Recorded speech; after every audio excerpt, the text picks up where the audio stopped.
trình, tôi xin trân trọng giới thiệu Phó giáo sư Mogens sẽ lên phát biểu đại diện cho nhóm chuyên gia Đan Mạch. Xin trân trọng kính mời giáo sư.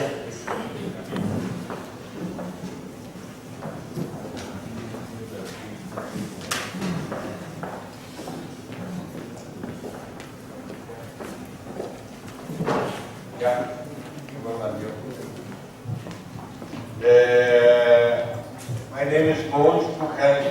I'm a doctor by training, and I have throughout my professional career worked on the relationship between natural environment and the human exploration of the environment, more specifically in small-scale agriculture and environment in a development context.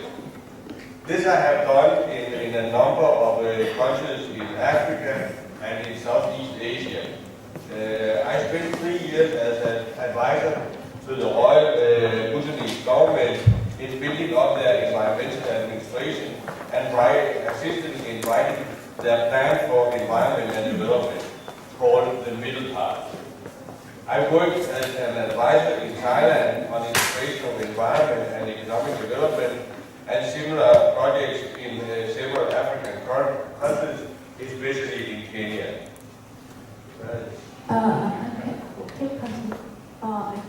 I will translate that. Okay. Xin chào mọi người ạ. Tôi tên là Mogens, tôi là một nhà địa lý và trong suốt cái sự nghiệp của mình thì tôi đã nghiên cứu về mối quan hệ giữa môi trường tự nhiên và sự khai thác của con người với môi trường. Cụ thể hơn nữa là về nông nghiệp quy mô nhỏ và môi trường trong bối cảnh của sự phát triển. Tôi đã làm việc ở nhiều quốc gia như là châu Phi và Đông Nam Á và tôi đã có 3 năm làm cố vấn cho chính phủ Hoàng gia Bhutan trong việc xây dựng hệ thống quản lý môi trường và lập kế hoạch cho môi trường và phát triển. Tôi đã cố vấn cho chính phủ Thái Lan về việc lồng ghép môi trường với phát triển và những dự án tương tự ở nhiều quốc gia châu Phi, đặc biệt là Kenya. In Bhutan, I learned a lot from the local people and the government that wanted to ensure that modernization and economic development should be sustainable development. I worked with local communities on how to utilize their resources best possible and making a sustainable development.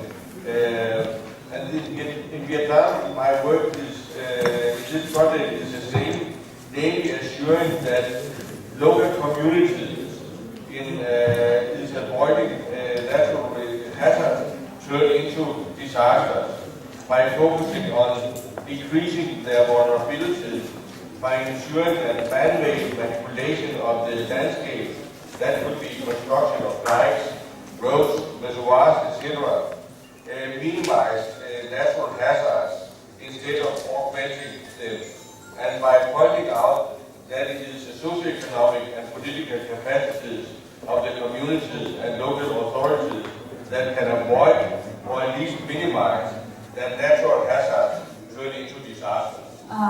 Ở Bhutan thì tôi đã học được nhiều từ những người dân địa phương và chính quyền địa phương, những cái người mà họ muốn đảm bảo rằng cái công cuộc hiện đại hóa và phát triển nông công nghiệp của họ phải là sự phát triển bền vững.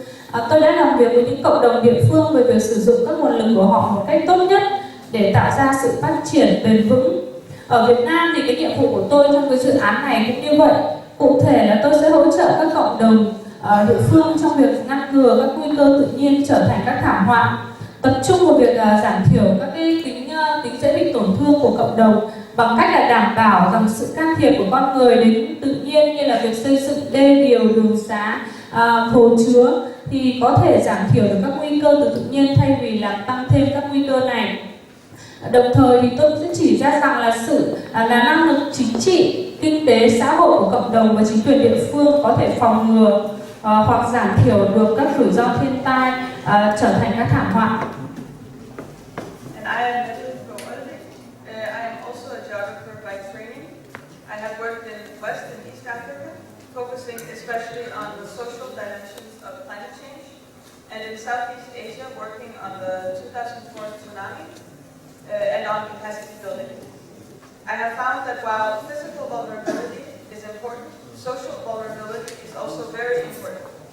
In Ghana, for example, a healthy person who has no family members nearby maybe their family has died or migrated, can be a lot more vulnerable than a disabled person who has a lot of family nearby when a disaster strikes. Và tôi là Mette, tôi cũng là một nhà vật lý. Tôi đã làm việc ở Tây và Đông Phi và đặc biệt tập trung vào khía cạnh xã hội của việc biến đổi khí hậu. Ở Đông Nam Á thì tôi đang nghiên cứu về sóng thần năm 2004 và về việc xây dựng năng lực. Tôi nhận thấy rằng những hạn chế về mặt vật chất là quan trọng, nhưng mà những cái tính tổn thương về mặt xã hội, cộng đồng cũng vô cùng quan trọng. Ví dụ như là ở Ghana thì một người khỏe mạnh nhưng mà lại không có người thân và gia đình ở bên thì lại dễ bị tổn thương hơn như một người tàn tật nhưng lại có người thân gia đình ở bên cạnh họ trong khi mà xảy ra thảm họa. Yeah, if we can strengthen the households and the community's economies by creating alternative jobs and assisting with research in developing new species resistant to salinity and drought, and in providing land for enhancing production and markets for the products, the households and the communities can invest in elevated, stronger houses, rescue rooms, etc., and thereby decrease their vulnerability.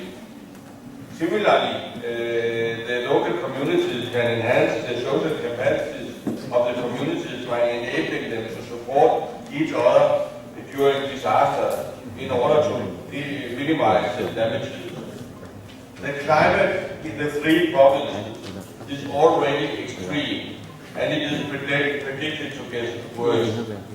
Our three provinces cannot reduce the climate variability and extreme, but they can minimize that natural hazards turn into disasters, turn into social disasters. We hope that the local people and the authorities of the provinces are ready to assist in this by enhancing the knowledge through a participatory geographical information system. Thank you so much for your attention. Nếu chúng ta có thể phát triển kinh tế và gia đình và cộng đồng bằng cách là nâng nhanh hỗ trợ nghiên cứu phát triển giống cây mới, kháng mặn và hạn hán, cung cấp đất để tăng cường sản xuất và tạo ra thị trường cho các sản phẩm, thì các hộ gia đình và cộng đồng chúng ta có thể đầu tư và nâng cấp nhà cửa và nơi di tản, do đó giảm thiểu được sự tổn thương của họ. Cũng tương tự như vậy, chính quyền địa phương có thể trao quyền cho phép những người có thể nâng cao năng lực của cộng đồng bằng cách là cho phép họ hỗ trợ nhau trong thiên tai nhằm giảm thiểu thiệt hại. Khí hậu hiện nay đã đến cực điểm và nó có thể diễn biến ngày càng tệ hơn. Nên ba tỉnh của chúng ta không thể làm giảm thiểu biến đổi khí hậu, nhưng có thể giảm thiểu nguy cơ các rủi ro thiên tai tự nhiên trở thành thảm họa. Chúng tôi hy vọng rằng những người dân địa phương và chính quyền của các tỉnh sẽ sẵn sàng chung tay với chúng tôi bằng cách tăng cường việc chia sẻ kiến thức thông qua cái hệ thống thông tin nhiều bên tham gia ngày hôm nay. Chúng tôi xin cảm ơn.